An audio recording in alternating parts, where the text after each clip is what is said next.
Shalom, family. Shalom, peace, and Godspeed. It's your brother Shire Walk, and we back on this holy Shabbat, the holy Shabbat of the Most High. I want to start off by giving all honor, glory, and praise to the Most High Yahweh by Shema Mashak Yahushua. Yahweh being the name of God, and Yahushua being the name of His Son, who the world ignorantly calls Jesus Christ. So, as y'all can see, the lesson today, right, we're going to go into the Mamzer doctrine, right, where certain brothers and sisters teach that what it means to be a bastard is not having two Israelite parents. We're going to disprove that today emphatically, right? And also, we're going to go into a little bit of prophecy, right? I don't know if y'all been keeping up with prophecy, but the Euphrates River is drying up. And we all know what that means. That means that World War III is getting ready to happen once the river dried up. Right. So, without further ado, we're gonna get it. We're gonna get straight into it. Share my screen.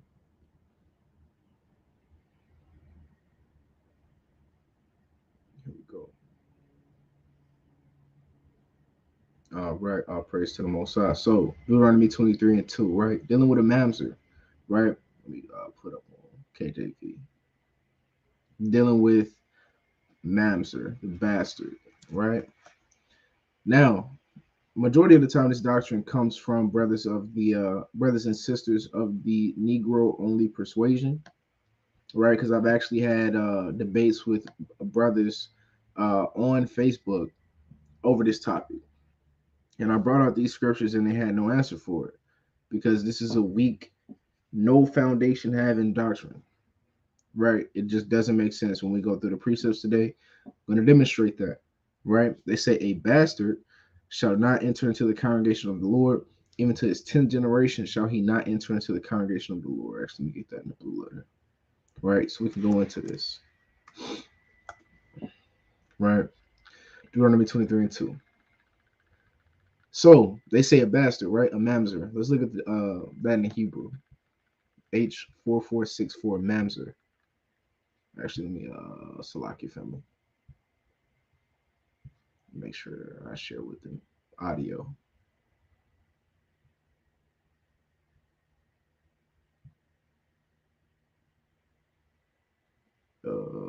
Salakia.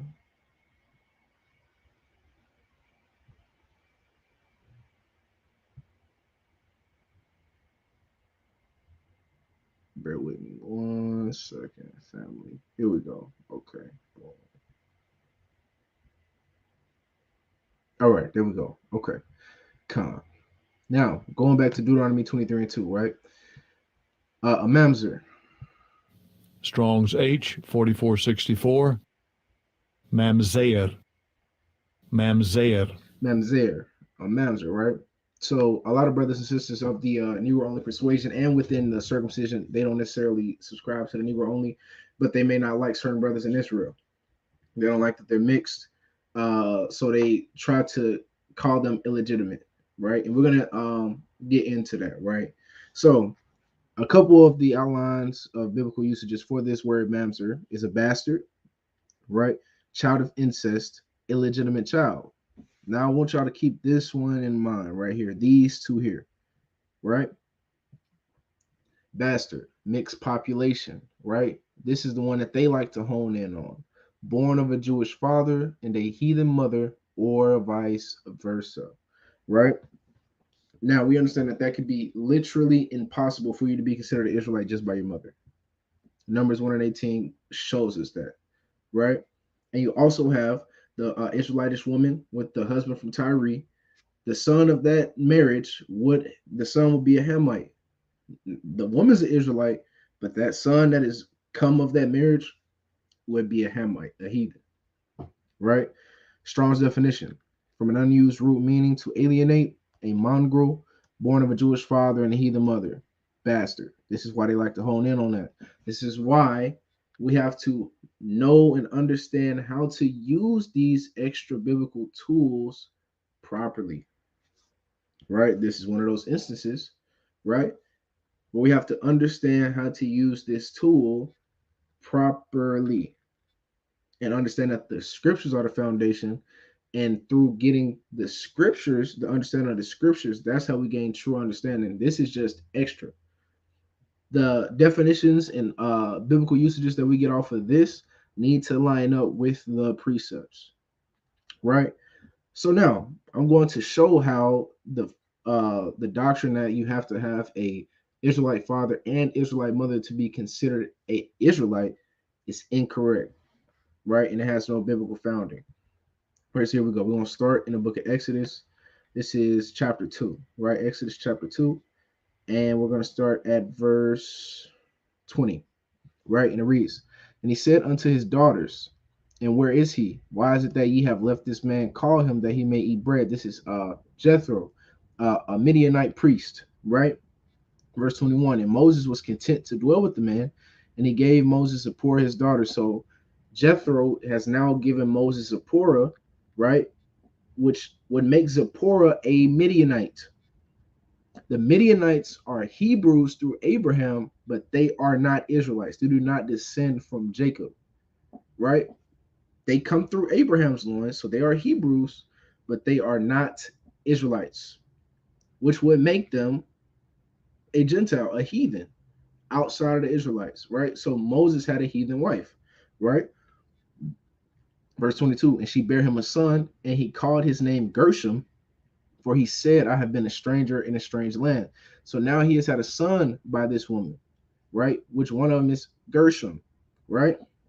"And it came to pass in process of time that the king of Egypt died, and the children of Israel sighed by reason of the bondage, and they cried, and their cry came up unto God by reason of the bondage." Right? Now, point being, one, Moses has a Midianite wife, right? Which we're about to get now. Let's go to Exodus 3, right? Now we're going to go to Exodus 3 to prove that this is a Midianite woman, right? Exodus 3 and 1. "Now Moses kept the flock of Jethro, his father-in-law, the priest of Midian, and he led the flock to the backside of the desert and came to the mountain of God, even to Horeb." Right? So Jethro, who is Jethro? Jethro is a priest of Midian, right? So a priest, what is that? Right? A priest, also by an acting priest, a chief ruler, right? Own priest, prince, principal officer. So Jethro is a chief priest or a principal officer, high ranking officer in where? Midian, right? So what is Midian? Midian or Midianite, right? Let's get the Strongs. Also his country and collectively his descendants. Midian, Midianite. Midian, a son of Abraham, also his country and collectively his descendants, Midian and Midianites. So Jethro was a Midianite, which would make Zipporah a Midianite. Now, Moses had two sons by this woman, right? You got Gershom and Eleazar, right? That would make them half breeds. They only have an Israelite father, they have a heathen mother, right? So let's see what the scriptures refer to his sons as, right? It's First Chronicles 23, and this is verse 14, right? And it reads, "Now concerning Moses, the man of God, his sons were named of the tribe of Levi." Verse 15, "The sons of Moses were Gershom and Eleazar." So that don't sound like you got to have two Israelite parents to be considered an Israelite. In fact, it's false because we just read, right, back in Exodus 3, Exodus 2 and Exodus 3, right, that these two children didn't have two Israelite parents. They only had one, right, which was Moses. And the scriptures say that they were named of the tribe of Levi. So even though they had a heathen mother, they were still counted as Levites. So strike one, right? One witness, right? Now, let's go to Genesis 41. Let's talk about Ephraim and Manasseh, right? So this is Genesis 41, the sons of Joseph, right? Because Joseph also married a heathen, right? A Egyptian, right? So here we go. This is Genesis 41, and I'm gonna start at verse. Here we go, verse 45, and it reads, Salakia. Okay, here we go. Verse 45. And Pharaoh called Joseph's name Zaphnath Paaneah, and he gave him to wife Asenath, the daughter of Potipharah, priest of On. And Joseph went out over all the land of Egypt. So Joseph has a Hamite wife, an Egyptian, a heathen, right? Verse 46, and Joseph was 30 years old when he stood before Pharaoh, king of Egypt. Joseph went out from the presence of Pharaoh and went throughout all the land of Egypt. And in the 7 plenteous years, the earth brought forth by handfuls. And he gathered up all the food of the 7 years which were in the land of Egypt, and laid up the food in the cities, the food of the field, which is round about every city, laid he up in the same. Right? Now let's jump down. Here we go. Here we go. Verse 50. And Joseph were born 2 sons before the years of famine came, which Asenath, the daughter of Potipharah, priest of On, bare unto him. So Joseph just had 2 sons by this heathen woman, right?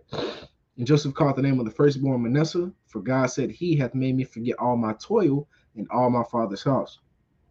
And the name of the second called he Ephraim, for God hath caused me to be fruitful in the land of my affliction. Now, witness number 2. We now have 2 more children that are born of an Israelite father and a heathen mother.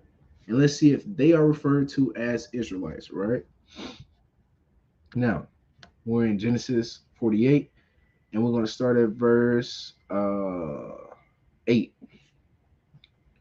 it reads, And Israel beheld Joseph's sons, and said, Who are these? And Joseph said unto his father, They are my sons, whom God hath given me in this place. And he said, Bring them, I pray thee, unto me, and I will bless them. It's like you. Now the eyes of Israel were dim for age, so that he could not see, and he brought them near unto him, and he kissed them and embraced them. And Israel said unto Joseph, I had not thought to see thy face, and lo, God hath showed me also thy seed. And Joseph brought them out from between his knees, and he bowed himself with his face to the earth. And Joseph took them both, Ephraim in his right hand toward Israel's left hand, and Manasseh in his left hand toward Israel's right hand, and brought them near unto him. And Israel stretched out his right hand and laid it upon Ephraim's head, who was the younger, and his left hand upon Manasseh's head, guiding his hands wittingly, for Manasseh was the firstborn, right? And he blessed Joseph and said, God, before whom my fathers Abraham and Isaac did walk, the God which fed me all my life long unto this day, the angel which redeemed me from all evil, bless the lads, and let my name be named on them, and the name of my fathers Abraham and Isaac, and let them go into a multitude in the midst of the earth. So Israel is blessing the 2 children and said, let them be named after me, meaning what? Let them be called after Israel. They'll be my sons. So now we have Ephraim and Manasseh, and we got Gershom and Eleazar, both born of heathen mothers, both considered Israelites according to the scriptures.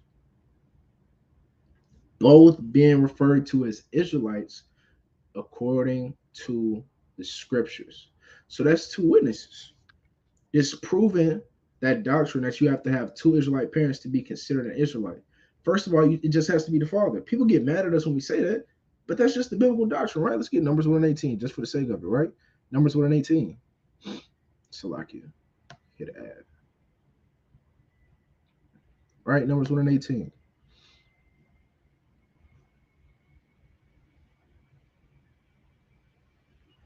This book of Numbers, chapter 1 and verse 18. And we done went over this ad nauseum, going over this one scripture right here. It's very simple, right?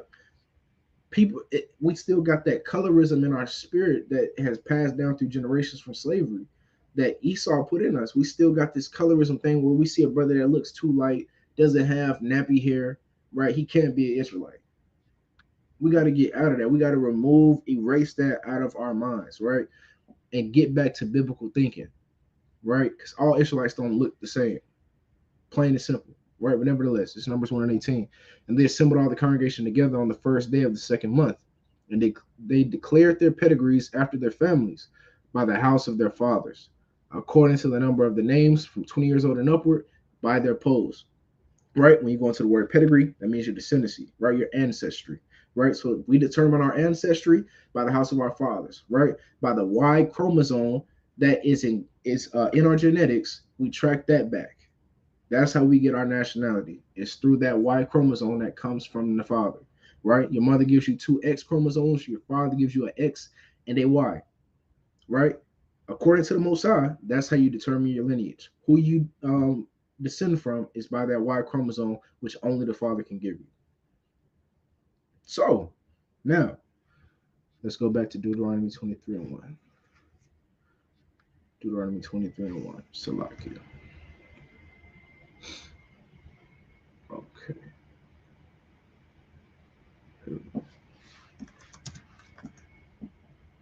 All right. Deuteronomy 23, verse 2. Salakia.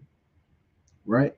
A bastard shall not enter into the congregation of the Lord, even to his 10th generation shall he not enter into the congregation of the Lord. Now let's look at this word bastard again now, right?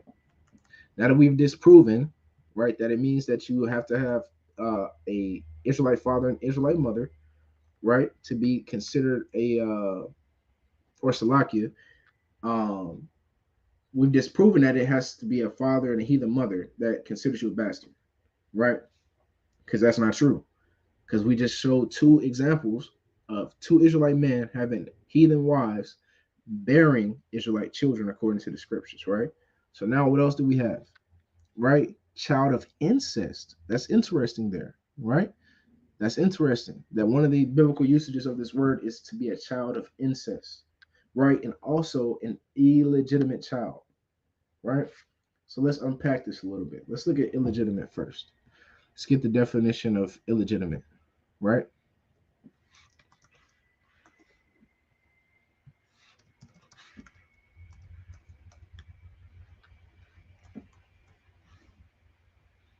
Illegitimate.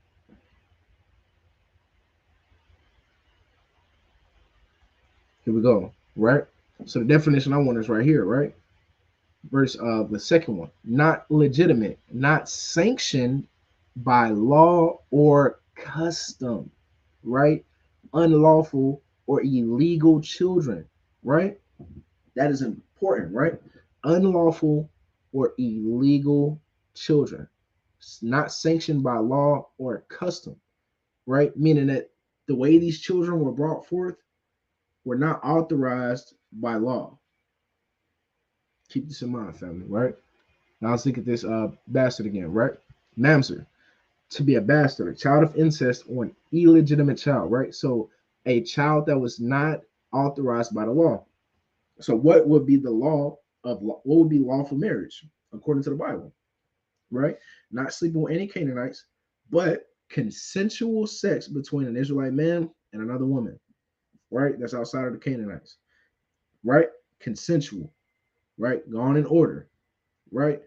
So let's read Deuteronomy 23 and 2 in context, right? Let's read the whole thing and let's see which one this is going into according to the scriptures, right? Close that up, right? Deuteronomy 23 and 2. A bastard shall not enter into the congregation of the Lord, even to his 10th generation shall he not enter into the congregation of the Lord, right? Verse 3. An Ammonite or Moabite shall not enter into the congregation of the Lord, even to their 10th generation shall they not enter into the congregation of the Lord forever. So the context answers the question right here, who the bastard is, right? How do we know that Ammon and Moab are illegitimate children? Because they were born of incest, right? Let's read it. Let's go to Genesis 19, right? This is Genesis 19 and verse 30. We're going to see the conception of Moab and Ammon, how they came into be, right? Verse 30. And Lot went up out of Zoar and dwelt in the mountain, and his two daughters with him, for he feared to dwell in Zoar. And he dwelt in a cave, he and his two daughters, right? So you have a father, and you have his two daughters that are living in a cave now, right? Sodom and Gomorrah just got destroyed. They didn't know life existed outside of Sodom and Gomorrah, right? So you're about to see the mindset of his two daughters. Nevertheless, the action is wicked, right? Verse 31. And the firstborn said unto the younger, our father is old, and there is not a man in the earth to come in unto us after the manner of all the earth. Right? After the Lord destroyed Sodom and Gomorrah, they thought that all of humanity besides them, right, had been destroyed. They didn't know anything different, right? So now what they're about to do Some very wicked. But this is how we know that Deuteronomy 23 and 2 is talking about Ammon and Moab, right? Come, let us make our father drink wine, and we will lie with him, that we may preserve seed of our father. And they made their father drink wine that night, and the firstborn went in and lay with her father. And he perceived not when she lay down, nor when she arose. Right? And it came to pass on the morrow that the firstborn said unto the younger, Behold, I lay yesternight with my father. Let us make him drink wine this night also, and go thou in and lie with him, that we may preserve seed of our father. Right? So now they are scheming on how to get their father drunk out of his mind, and then they go have sex with him so that their father impregnates them. That is unlawful sex, right? That is incest. That is unlawful sex. It's not a custom of Israelites. It's unlawful according to the law of Moses, right? Verse 35. And they made their father drink wine that night also, and the younger arose and lay with him, and he perceived not when she lay down, nor when she arose. Thus were both the daughters of Lot with child by their father. And the firstborn bare a son, and called his name Moab, the same as the father of the Moabites unto this day. And the younger she also bare a son, and called his name Ben-Ami, the same as the father of the children of Ammon unto this day. Right? So let's now go back to Deuteronomy 23 and 2 again. Let's look at this word bastard one more time. Right? Mamzer. Right? A child of incest. Unlawful children. Right? How do we know that this is an unlawful child? Right? Let's go to Leviticus 18. Right? It's Leviticus 18 and verse 3. And it reads, After the doings of the land of Egypt wherein ye dwelt, shall ye not do. And after the doings of the land of Canaan, whither I bring you, shall ye not do, neither shall ye walk in their ordinances. Ye shall do my judgments and keep mine ordinances to walk therein. I am the Lord your God. Ye shall therefore keep my statutes and my judgments, which if a man do, he shall live in them. I am the Lord. Right? Verse 6. None of you shall approach to that is near of kin to him, to uncover their nakedness. I am the Lord. The nakedness of thy father or the nakedness of thy mother shalt thou not uncover. She is thy mother, thou shalt not uncover her nakedness. The nakedness of thy father's wife shalt thou not uncover. It is thy father's nakedness, right? So you cannot go and have sex with your mom and your pops or your brothers, your sisters, right? That's unlawful. So now, when we read Deuteronomy 23 and 2, right, and get an understanding of that word mamzer, we understand that it means a child of incest, an unlawful child, an illegitimate child, right? And the scriptures give you the context. It tells you exactly who it's talking about in the next verse, right? Deuteronomy 23 and 2. A bastard shall not enter into the congregation of the Lord, even to his 10th generation shall he not enter into the congregation of the Lord. An Ammonite or Moabite shall not enter into the congregation of the Lord, even to their 10th generation shall they not enter into the congregation of the Lord forever. Because they met you not with bread and with water in the way when you came forth out of Egypt, and because they hired against thee Balaam, the son of Beor, Pethor, of Mesopotamia, to curse thee. You can read that in Numbers, right? Nevertheless, the Lord thy God would not hearken unto Balaam, but the Lord thy God turned the curse into a blessing unto thee, because the Lord thy God loved thee. Thou shalt not seek their peace nor their prosperity all thy days forever. So the scriptures in context gives you the answer. The Lord said Moab and Ammon, right?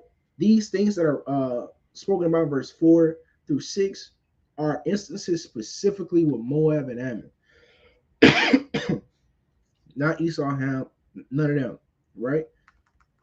So a bastard, right, using Moab and Ammon as that example, that perfect example of what Mamzer means, is a child of incest, right? A child of incest. Let me come back, right? So dealing with a Mamzer, right? The correct understanding of Deuteronomy 23 and 2, dealing with that word, means a child of incest or an unlawful child, a child that has been brought forth through unlawful means, right? Because we know incest is unlawful, right? So moving on now, moving on to Euphrates River, right? So I got a YouTube video here, right? And I think we'll watch. Yeah, we'll watch this video. Right, got a YouTube video about the Euphrates River being dried up, right? So we'll get this going. Millions in Syria and Iraq are facing water shortages as the region's longest river, the Euphrates, dries up. The Euphrates River has been changing for a few years now. Every year it dries up more and more, and with it brings questions and discoveries that no one was expecting. And well, it's happened again. Join us as we dig deeper into what they just discovered in the dried up Euphrates River and how it might just change everything we've ever known about the area. From the rise and fall of civilizations to the comings and goings of empires, the Euphrates River has been around for thousands of years, and it's seen it all. This isn't just an ordinary river, it's been the lifeline for many people who have called its banks home. The Mesopotamian Empire was one of the main civilizations that flourished in this region. They knew how to make the most of what this river had to offer, and they did just that. The area between the Tigris and Euphrates rivers was known as the Fertile Crescent. It was the perfect place for agriculture to thrive, and it's no wonder that this empire was able to thrive along with it. But that was then, and this is now. I buy the same products you do, only I get them much cheaper. The river has changed over time, and so has the landscape around it. As humans moved in closer to the river, they started to alter the way it naturally flowed. The once wide and meandering river has now been tamed by dams and canals, making it easier for people to harness its power. Today, the Euphrates River runs for 1,740 miles, making it one of the longest rivers in all of Asia. It starts off in Turkey, flows through Syria, and eventually merges with the Persian Gulf in Iraq. But the problem is, it no longer flows the same way. Babylon, the ancient city that once thrived off the Euphrates River, knew the importance of controlling the water as they used it. They knew that whoever had control of the river had the power to prosper. But after the Treaty of Lausanne, water had to be rationed off. This meant that the nations that depended on the river had to make some tough decisions. But in a way, it was for everyone's benefit. As long as everyone took care of the river would take care of them. In 1946, Turkey and Iraq came to an agreement about the use of the Euphrates River, but this was just the beginning of a water war that would rage on for decades to come. Turkey, Syria, and Iraq began building dams, each trying to get as much water as possible for their own benefit. But as more dams were built, the water flowing downstream decreased. Iraq was left with a mere trickle of the river it once depended on. With that, it affected the food supplies in the region and the fertility of the area too. The problem was the fact that it wasn't natural, it was intentional. This caused tensions to rise, and Iraq even threatened to bomb Syria's Tabqa Dam if things didn't change immediately. Luckily, Saudi Arabia and the Soviet Union intervened, and the crisis was averted. However, this was just the tip of the iceberg. Every year someone wanted more of the water, and nobody seemed to care about the natural resource they were fighting over. As that happened, the river was slowly drying up, and nobody was taking responsibility for it. It's a story that's repeated itself all over the world. Humans take and take without a thought for the future. We know that the natural resources we depend on are not infinite, but it's a thought ignored in the battle of wanting the most for yourself. And now the Euphrates River is a shadow of its former self. It went from being a mighty river that you could even see from space to a place where there's barely any water at all. What's worse See that? It's biblical prophecy. is that 9 million Syrians live near the Euphrates River, and their lives are at risk. Without a reliable alternative to the river, the entire population could be wiped out. But the thing is, this wasn't entirely unexpected. Centuries ago, people were already warning that the river would dry up if we didn't take care of it. In chapter 16 of the book of Revelation, we find a passage that talks about a great river called the Euphrates. According to the passage, the sixth angel poured out his bowl on the river, and the water was completely dried. See, and they thinking they can do something about it. That's the crazy part. They're thinking that they could do something to stop the river from drying up. But little they didn't know what they're reading right now, which we're gonna go into after this little short little clip. It's prophecy. It was nothing they could do. Right? This has to happen in order for World War III to happen, for the nations to destroy themselves, for Yahushua to come and redeem the nation of Israel. Right? This is all prophecy. It had to happen regardless of if they did everything in their power to stop it from drying up. It was still going to dry up. Up, making way for the kings from the east. Now, what does that mean? It means that the prophecy of the Bible is coming to pass.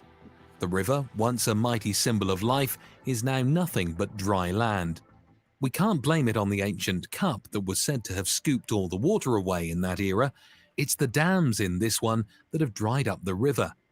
In a way, the cups could have just been a euphemism for the dams, but it all happened exactly how it was written. The mighty Euphrates, a river that has been the lifeline of civilization for centuries, has dried up to almost nothing, and people are starting to worry. Why is this a problem? According to the Bible, the drying up of the Euphrates is a sign of the end of times, and it's a precursor to Christ's second coming.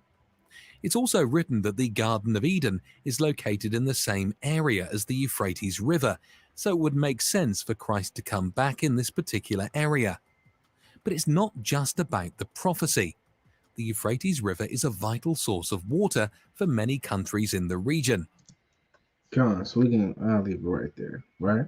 But nevertheless, as they already brought out in the video, this is biblical prophecy. This is going into the World War III, the end of this age, right? The fact that we see the Euphrates River drying up is an indication that we need to get more aligned with the Most High and be more righteous than ever at this point, right? Putting our head down and putting in that work until Yahushua comes back. We're literally at the end. Literally, shot clock's off, right? We're just dribbling this thing out, enduring until the sky cracks, literally, right? So this is Revelation 16 and 12. And the sixth angel poured out his vial upon the great river Euphrates, right? And the water thereof was dried up, that the way of the kings of the east might be prepared. What is that? Right? That's the battle of Jehoshaphat, right? Armageddon, right? Let's get that in Joel. Right? This is Joel, chapter 3 and verse 1. And it reads, For behold, in those days, and in that time, when I shall bring again the captivity of Judah and Jerusalem, meaning the turning of our captivity, our liberation, right? I will also gather all nations and will bring them down into the valley of Jehoshaphat and will plead with them there for my people and for my heritage Israel, whom they have scattered among the nations and parted my land. And they have cast lots for my people and have given a boy for an harlot and sold a girl for wine that they might drink. Right? Yea, and what have ye to do with me, O Tyre and Zidon, and all the coast of Palestine? Will you render me a recompense? And if you recompense me swiftly and speedily, will I return your recompense upon your own head? Because ye have taken my silver and my gold, and have carried it into your temples, my goodly pleasant things. The children also of Judah and the children of Jerusalem have ye sold unto the Grecians, that ye might remove them far from their border. Behold, I will raise them out of their place whither ye have sold them, and will return your recompense upon your own head. And I will sell your sons and your daughters into the hand of the children of Judah, and they shall sell them to the Sabians, to a people far off, for the Lord has spoken it. Proclaim ye this among the Gentiles, prepare war, wake up the mighty men, let all the men of war draw near, let them come up. Be your plowshares into swords, and your pruning hooks into spears. Let the weak say, I am strong. Assemble yourselves, and come, all ye heathen, and gather yourselves together round about, thither cause thy mighty ones to come to Salakia. Thither cause thy mighty ones to come down, O Lord. Let the heathen be wakened and come up to the valley of Jehoshaphat, for there will I sit to judge all the heathen round about. Put ye in the sickle, for the harvest is ripe. Come, get you down, for the press is full, the fats overflow, for their wickedness is great. Right? Multitudes in the valley of decision, for the day of the Lord is near in the valley of decision. Right? So we see that the river Euphrates being dried up is a precursor to World War III. That's what Joel 3 is going into, that last day, the war. Right? So what do we have? What should we be doing as Israelites? Right? Revelation 18. Revelation 18.